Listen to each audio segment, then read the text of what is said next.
Ултрадесничарка со човечко лице, вака францускиот филозоф Бернар Анри Леви ја опиша кандидатката за председател на Франција Марин Ле Пен во 2010 година, откако ја презема лидерската позиција на партијата на својот татко Национален фронт. Ле Пен вложи огромни напори да го промени нејзиниот имидж. Некогаш сметана за антисемитска и расистичка партија, Ле Пен го доближи Национален фронт до пошироката јавност, со освоени 21,3% од гласовите во првиот круг од овогодишните председателски избори. Една седмица пред вториот круг одлучи да ја отстапи својата функција како лидер на партијата и стана независен кандидат непосредно пред гласањето. Ле Пен се вклучи во политиката во 1986 година на 18 годишна возраст.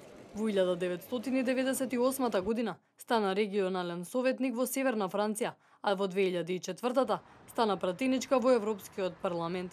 Имајќи го целиот свој живот во политиката, Ле Пен во неколку наврати истакна дека незиното детство било најпогодено од бомба која експлодирала во станот на незиното семејство, кога имала само 8 години. На врвот на незината агенда стои борбата против, како што вели, исламизација на Франција. Ги споредуваше муслиманите што се молат на улица со германската окупација, а пред изборите повторно настапи со цврста позиција да ја запре целата законска имиграција додека да се воспостават нови правила.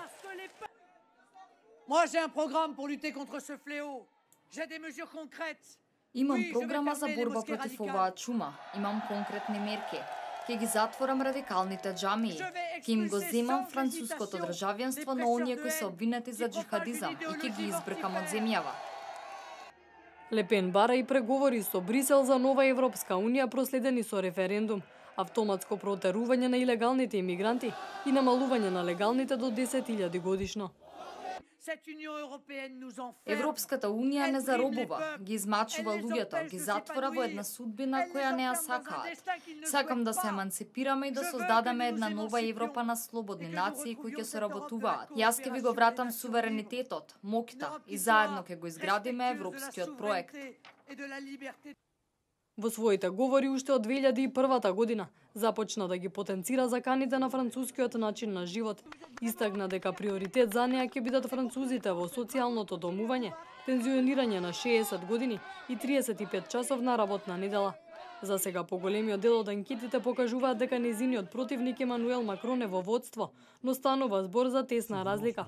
Во секој случај значително е тоа што за прв пат во историјата на Франција земјата би можела да добие жена председател.